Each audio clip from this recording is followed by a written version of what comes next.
तारों का हसीन मंजर हो, तारों का झुंड हो, आप सहरा में मौजूद हो।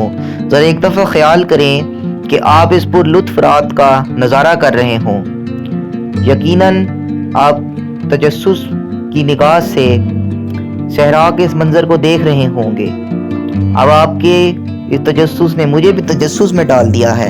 तो चले आए देखते हैं कि दर हकीकत सहरा दुनिया के किन इलाकों में फैले हुए हैं और कैसे देखने वालों को ऐसा लगता है कि जैसे वो किसी अलग दुनिया में आ गए हों। दर हकीकत वो एक ही दुनिया में, एक सहरा में सफ़र कर रहे होते हैं।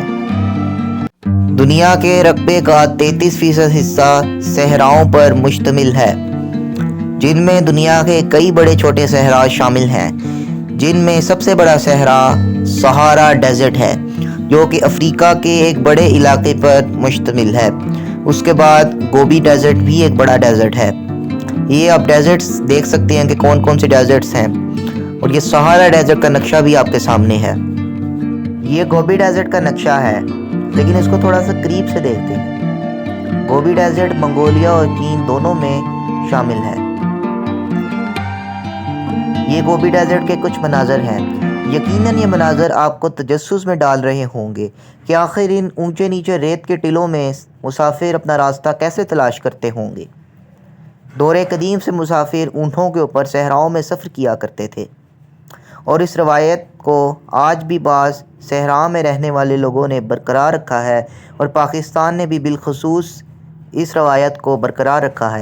चोलिस्तान डेजर्ट, ये इसके कुछ मनाजर हैं, जिसका 15% रकबा पाकिस्तान में शामिल है और 85% रकबा इंडिया में शामिल है। पाकिस्तान में 4 अहम डेजर्ट्स हैं।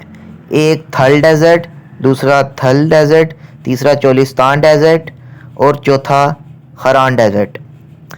इन डेजर्ट्स में से चोलिस्तान डेजर्ट और थल डेजर्ट का कुछ हिस्सा इंडिया में भी शामिल है, जो कि आप नक्शे में भी देख सकते हैं।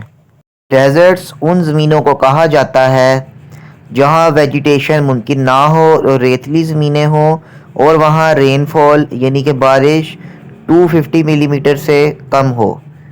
यहाँ कुछ अहम सवाल हैं कि जिनका जवाब देना ज़रूरी है। सबसे पहला सवाल कि सहराओं की रेत दिन में बहुत जल्दी गर्म हो जाती है और रात में अचानक ठंडी हो जाती है, इसके पीछे क्या साइंस है? जो चीज़ जितनी जल्दी गर्म होती है वो उतनी जल्दी ठंडी होती है, इस बात को जहन में रखें।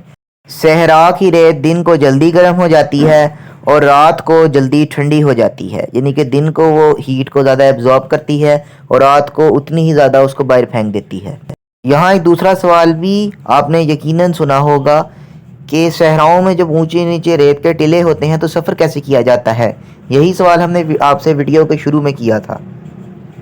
कदीम दौर के अंदर जब मुसाफिर सहराओं में सफ़र किया करते थे तो वो सितारों को देखकर रास्ता मालूम किया करते थे, यानी एक सितारा जो आसमान पर उस वक्त चमकता था उसकी डायरेक्शन को देखते हुए अपने इल्म के मुताबिक, यानी कि वो सितारों की डायरेक्शन को देखकर रास्ता मालूम करना जानते थे और उस सितारे को देखते हुए उस सितारे की तरफ सफ़र करते थे, यानी कि उस डायरेक्शन की तरफ।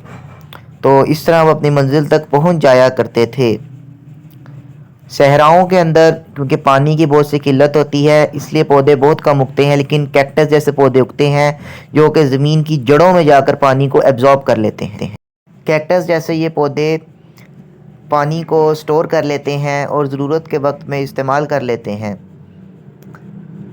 और इन प्लांट्स को जो ज़्यादातर सहराओं में पाए जाते हैं उनको ज़ीरोफाइट्स कहा जाता है।